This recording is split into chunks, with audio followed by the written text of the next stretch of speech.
सर्वजण या स्नेह मेळाव्याला उपस्थित आहेत. माझ्या माता भगिनी सर्वांचं मी प्रथम स्वागत करतो. आज एवढ्या बहुसंख्य लोकांनी, बहुसंख्य माता भगिनी या ठिकाणी आपण उपस्थित आहेत. आज सभागृहामध्ये आहेत, तिकडं जेवणाच्या मंडपामध्ये आणि बाहेरही या ठिकाणी माझ्या माता भगिनी त्या ठिकाणी आशीर्वाद द्यायला मला आलेले मी सर्वांचं मनापासून या ठिकाणी स्वागत करतो आणि सगळ्यांचा आभार मानतो. गेली 3 वर्ष आपल्या सर्वांच्या आशीर्वादामुळे आपल्या भावाला, आपल्या मुलाला या भागाचं लोकप्रतिनिधित्व करण्याची संधी दिली आणि त्या 3 वर्षामध्ये आज आपण बघतोय की गेली 3 वर्ष आपण लोकप्रतिनिधी म्हणून काम करण्याची सर्वांनी संधी दिली आणि या 3 वर्षामध्ये 1 वर्ष कोरोनामध्ये गेलं आणि राहिले 2च वर्ष काम करायला. फक्त 2च वर्ष मला मिळाली आणि या 2 वर्षामध्ये या ठिकाणी मी हजारो कोटीचा निधी या ठिकाणी या मतदारसंघामध्ये आणण्याचा प्रयत्न केला. तुम्हाला अभिमान वाटत असेल या ठिकाणी या भागातील समस्या, या भागातील काम करावं. आज तुमचा भाऊ, तुमचा मुलगा म्हणून या ठिकाणी तुम्हाला अभिमान वाटत असेल अशा पद्धतीची कामं या मतदारसंघामध्ये करण्याचा मी आटोकाट प्रयत्न केलेला आहे.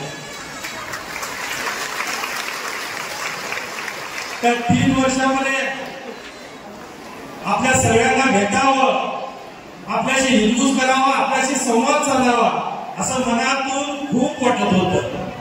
परंतु या 3 वर्षामध्ये 1 वर्ष कोरोना गेलं, 2 वर्ष राहिली कामाला आणि 2 वर्षामध्ये मुंबईला असणारं अधिवेशन असेल, नागपूरला असणारं अधिवेशन असेल किंवा मुंबई आणि मंत्रालयामध्ये असणारी या विकास कामाच्या बाबतीत पाठपुरावा करण्यासाठी जाणारा वेळ असेल.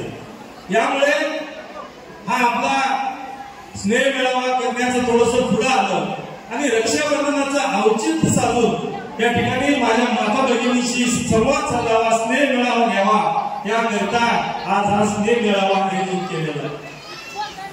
आज मतदारसंघामध्ये काम करत असताना अनेक ठिकाणी जी कामं झाली त्या कामाचं कौतुक आज सर्व लोक करत असताना अतिशय आनंद होतोय आणि काही समस्या सांगत असताना अतिशय दुःख होतं की स्वातंत्र्य मिळून आज 78 वर्ष झाले आणि 78 वर्षामध्ये या ठिकाणी या भागाच्या आपल्या पाण्याच्या, रस्त्याच्या, विजेची, आरोग्याच्या बाबतीत या समस्या अजून जशाच्या तशाच आहेत. परंतु या समस्यावर मात करण्यासाठी आज माझ्या माता भगिनींची कधी काही भेट होती. मला नक्की वाटतं की यामध्ये प्रत्येक या वयाच्या गटामधून आपण सर्वजण या ठिकाणी ज्या माता भगिनी आहेत त्या सर्वजण गेलेले आहेत.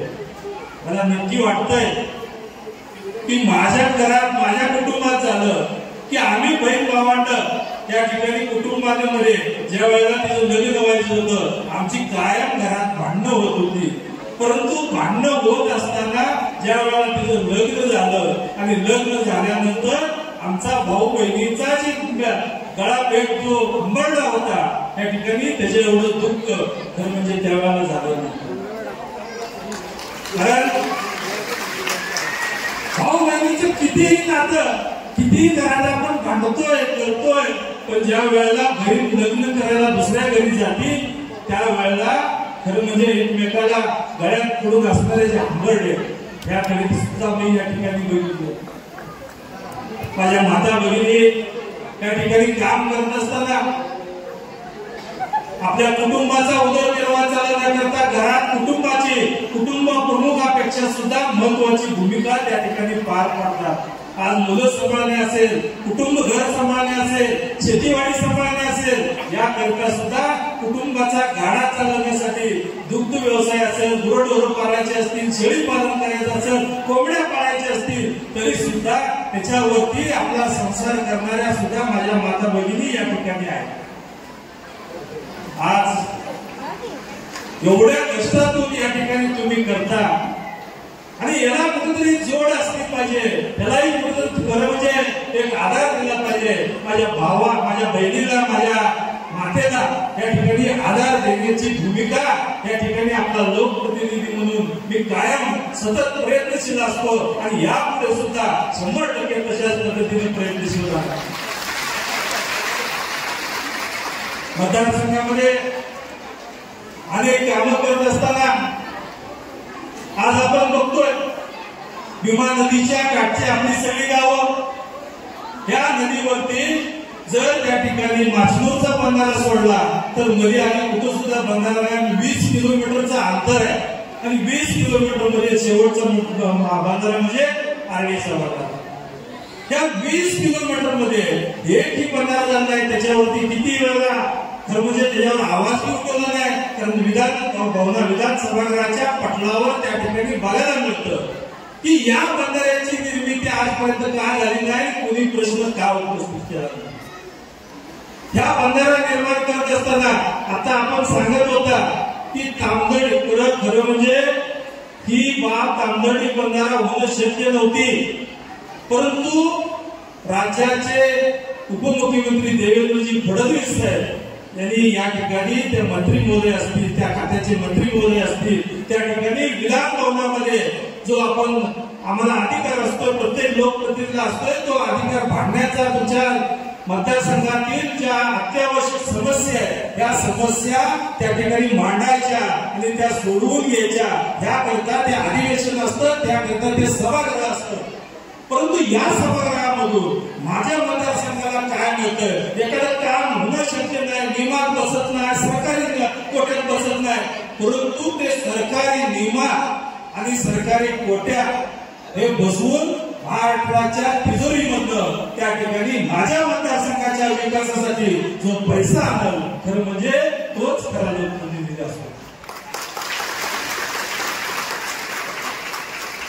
तामदडी बंधारा आणि वडापूर बंधारा या दोन्ही बंधारे करणे, आज तामदडी बंधाऱ्याला 35 कोटी रुपये मंजूर आहे आणि येणाऱ्या काही दिवसामध्ये वडापूर बंधारा निर्माण होईल.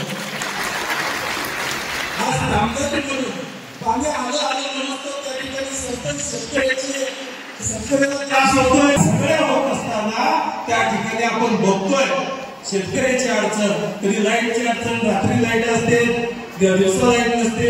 अशा परिस्थितीमध्ये त्या ठिकाणी या कुटुंबाचा संसाराचा गाडा आवडण्यामध्ये माझ्या माता भगिनीचा हा सिंहाचा वाटा असतो.